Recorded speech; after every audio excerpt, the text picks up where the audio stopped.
In this video we're going to be looking at surveying and various divisions of surveying and how we go about it. And I've called this particular topic or video Spot On because it's all about how we accurately determine or plan to determine our surveys. We've got to get things spot on, because if we make small mistakes with accuracy or we use more accurate equipment than we need to, we end up with inefficiencies. It's important that we plan and try to get our surveys just spot on to meet the requirements of the survey, that they're fit for purpose and they meet our clients' needs.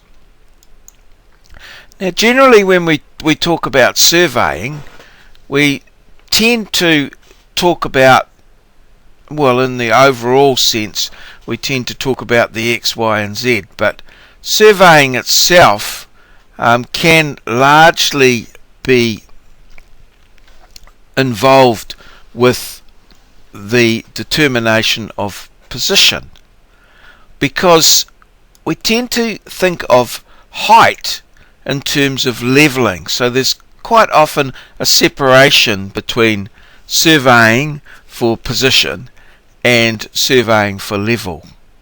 But in these days, with the more sophisticated equipment such as GPS and the total stations, there is some coming together of these sort of separations, and that now we can, or from time to time, or usually think in terms of X, Y and Z, that we are measuring both position and height.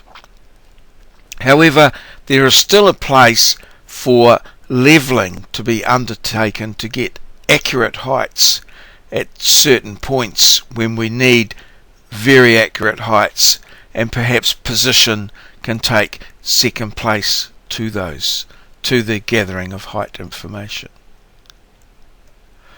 Now, in the beginning, as we all know, man thought that the earth was flat, and that to some extent we still work or treat the earth as flat over smaller areas. And this is what we call plain surveying, where we just measure up in a small area without too much concern for what we now know is a curved earth. However, as our projects get larger and larger, we do have to account for the curvature of the earth and the effect that this has on measurements, and particularly when we want to show those measurements on a flat piece of paper, we have to consider various projections and what have you. And this is known as geodetic surveying, where we take account of the curvature of the earth. So in plain surveying, we stay with the old time notion of a flat earth, but only over a very small distance, as we know that the earth is curved, and we must account for that if our projects are to have any great size to them. Now, there are many types of survey, and we're going to just have a look at one or two of them now. Control survey. A control survey is where we take accurate measurements around the perimeter of an area that we are going to survey, or throughout in regular intervals an area that we're going to survey, to provide control. This is the highest level of accuracy that we have for our surveying, and it enables us to embody that surveying philosophy of working from the whole to the part. So we put in very rigorous control or accurate surveys that then enables us to break down from that control to the less accurate surveys associated with the smaller parts of a project. Cadastral surveying is surveying for land title boundaries, and again we do have control, and then we break down the cadastral to the cadastral surveying of the individual lots that people build their houses on. Engineering surveying is involved with the building of structures and roads and things like that. Generally, it is very accurate surveying, which requires very tight control over quite small areas. Engineering surveying can involve such things as mining, roading, structurals, bridges, and that type of thing. Topographical surveying is just where we're measuring the shape and nature of the earth. Generally, a topographical surveying is not done to high levels of accuracy, as it is used as the basis of design and involves a large number of observations over quite large areas, which enable us to determine largely the shape of the earth, but also some of the things that are on it, such as buildings, curbs and channels, footpaths, roads, power lines and what have you. Hydrographic surveying is the surveying associated with water bodies such as the sea floor, lake bed, river bed, the edges and extent of lakes, rivers and seas, and to some degree the effects of tidal, when the tides are going to occur, how high and what their extent might be. Archaeological surveying is surveying of areas from the past where perhaps information has been uncovered as associated with previous cultures in existence, and we measure these very carefully to record them, perhaps before they are covered in or lost due to some of the works that we are going to do. Geological survey, where we measure geological features such as fault lines and strata and such like, in that these have some uses in mining and in engineering, so that we can examine and analyse the shape and form of the earth and use that to our advantage in building structures that are safe and could withstand geological events such as earthquakes and volcanic eruptions and what have you. Aerial surveys, these are surveys obviously done from the air, sometimes in aeroplanes, although there has been a increase lately, or some further development in the area of unmanned flight, where little drones and things are used to do aerial surveys. Astronomical surveys, before we had GPS and things like that, we used to have to measure our position on the earth by using the stars, and this involved some quite detailed astronomy. We still do this, but largely at a very technical and high-tech level, and not down at the individual surveyor, that as was the case perhaps in the 1900s, early 1900s.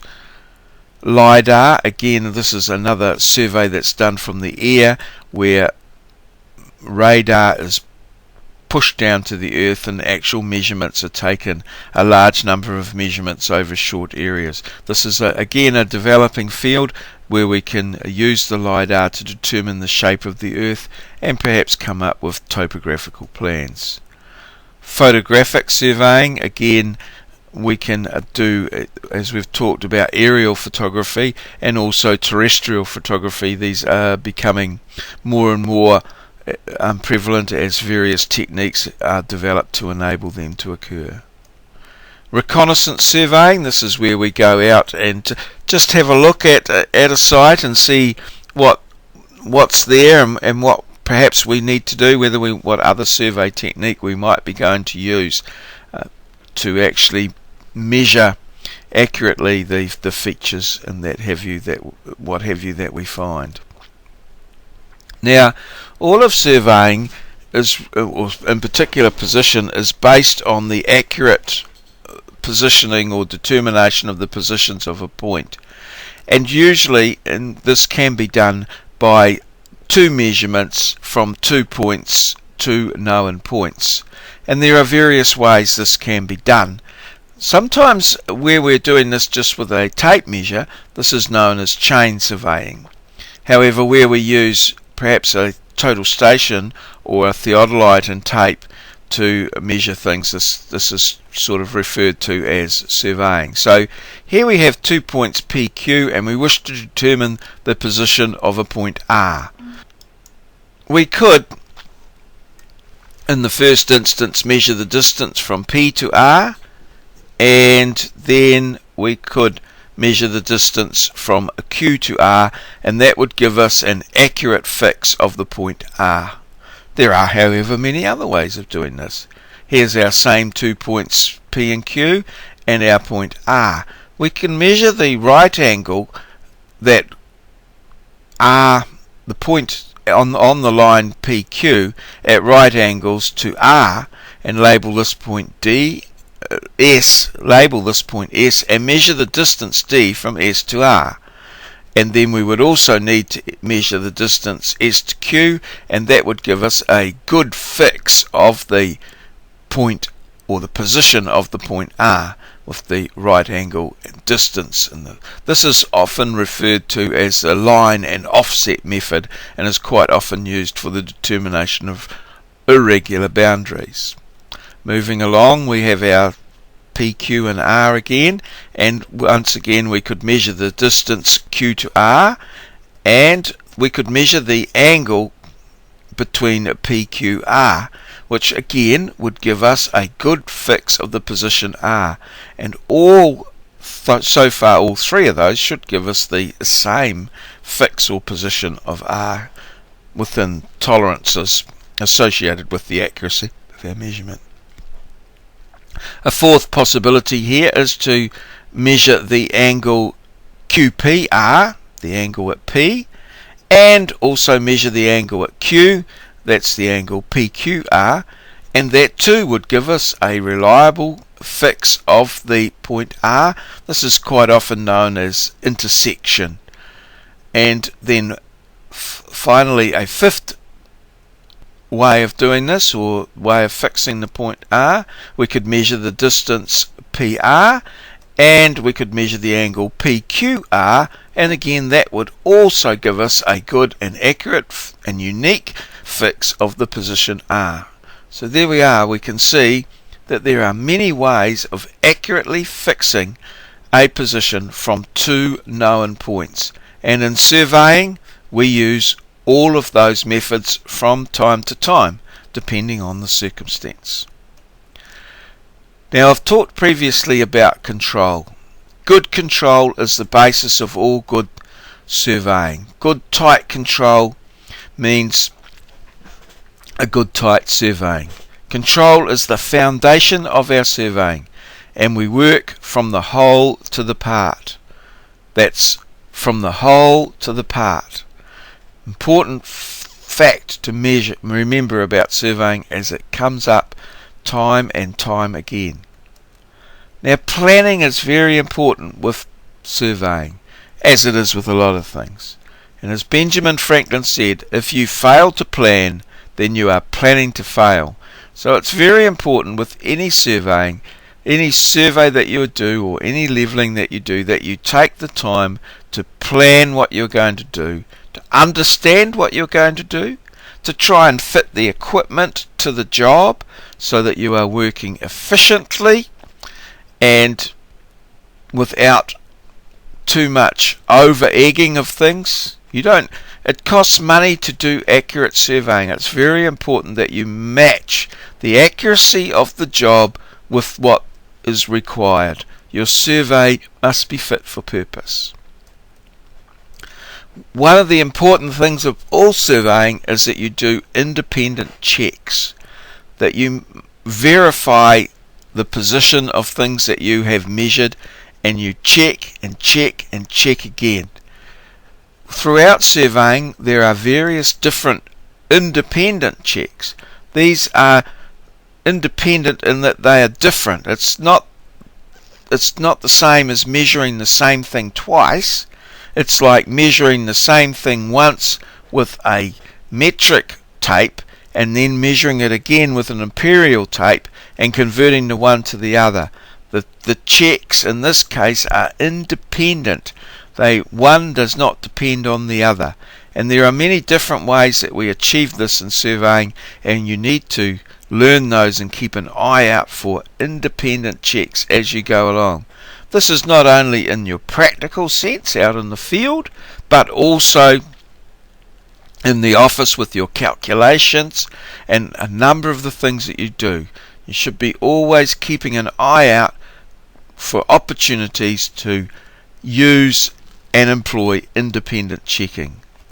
And finally, it's important that what we do right, and that we keep good records of what we do in our field notes, that our field notes are clear, that they can be read by a competent person. It is also important that our work stands the test of time. So this is why we leave monuments behind, so that should we wish to go back and check things, we can. And then we also go a step further and allow for the fact that some of our marks and things we place could well get disturbed or moved by the actual physical work that we are doing if we are in a construction sense. So therefore we put in offset marks from time to time. We put in more marks that we need so that we can get good redundancy, and if need be that we can come back at some point in the future and check what we have done. So this is a very important aspect of our surveying, that we can repeat the measurements and calculations that we have done at some point in the future if that is absolutely necessary. Now, one of the things that a lot of engineers and things people do, is that they have to write a survey brief. And this is a very important aspect of things. A survey brief is the instructions that you would give to a surveyor to do a particular job, and you need to concentrate on the various aspects of it, and I'm going to cover a few of them here. One is the scale of the job. So it's very important that the surveyor knows what scale, because that can determine a number of things: how much detail and how he goes about doing the thing. As a rule of thumb for scale and accuracy, it also needs to be defined. So you would, as a rule of thumb, you would show detail correct to 0.2 millimeters at whatever the scale is going to be. So if you are, say, doing a job at 1 to 1,000, that's 1 millimeter equals 1 meter. So 0.2 of a millimeter would be 0.2 of a meter. So that's probably, if that's what you're going to be plotting the job to, that's the sort of accuracy that you probably need to work to, 0.2 of a meter. So you can see that by determining your scale, it can have an effect on your accuracy. Resolution. How much detail are you going to show? This is quite important. How much detail and what detail you're going to show. Are you going to show trees? Are you going to show their drip lines, their extent, their bowl diameters? Are you going to show power lines and overhead? Are you going to show underground services and things like that? It's important that the surveyor knows what the purpose of the survey is and how much detail you require. As usual, just as a rule of thumb on that resolution, is to show point objects to scale if they are larger than a millimeter at the plotted scale. So in this case, if we were saying going to take a 1 to 1,000 as the scale, you would show objects that had dimensions of 1 meter and greater. They would be shown or plotted to scale. However, smaller objects might be shown with a symbol or something like that. And text size. Text size is also determined by scale and things like that. If you are working at an A1, it has been suggested that your smallest text size should be round about 3.5 millimeters. The reason for this being that quite a lot of A1 plans are reduced to in half almost to A3 when they perhaps are used in some circumstances. So any text that was at a 3.5 would become 1.75 high. And this, if you are working at A3 scale, the 1.5 is considered to be the absolute minimum height of the absolute minimum height of text. You wouldn't want any text to be smaller than 1.5 because that's where it becomes very difficult to read. It's also important that you choose a text that is quite clear, as some texts have a tendency to bog up or to block up when they are reproduced at small sizes. So careful choice of text and text size is all determined in this whole scale accuracy resolution issue, which is important to show at the survey brief stage. Now, just to help you with the preparation of survey briefs, there are a number of little publications that are recommended. The Royal Institute of Chartered Surveyors have a full specification which is available to look at, and this goes through all the aspects of a survey and addresses all the information that a surveyor might want to have for a specification. It also includes a little bit of a quick specification, which is also very helpful. The NZTA, the New Zealand Transport Authority, they publish a specification for their requirements for topographical plans. This is worth a read as it relates to the New Zealand situation and makes some sensible sort of recommendations with regards to the accuracy and what have you of topographical surveys. There's also the Lincolnshire Survey Specification Template, which is based on the Royal Institute of Surveyors specification, and again this is just an example of how the specification is used in practice. So I would say, that it's important that when you're writing, that you write a survey brief, that you write something that is practical, fit for the purpose, and guides the surveyor in a realistic way. Don't be too set in concrete about your specification. If you are engaging a surveyor, I suggest that you first of all go through the specification yourself, and before you finalise it, you might like to talk with your surveyor just to get the benefit of their experience and to come up with something that's mutually agreed as the ideal situation for what you want. Enable the surveyor to question the need for some of the accuracies in some areas so that they can efficiently go about their job at the minimum of cost to you. Accuracy costs money. If you over specify your job and the surveyor's price reflect that, you will find that you may get a very good and accurate job, but it may blow your budget to smithereens.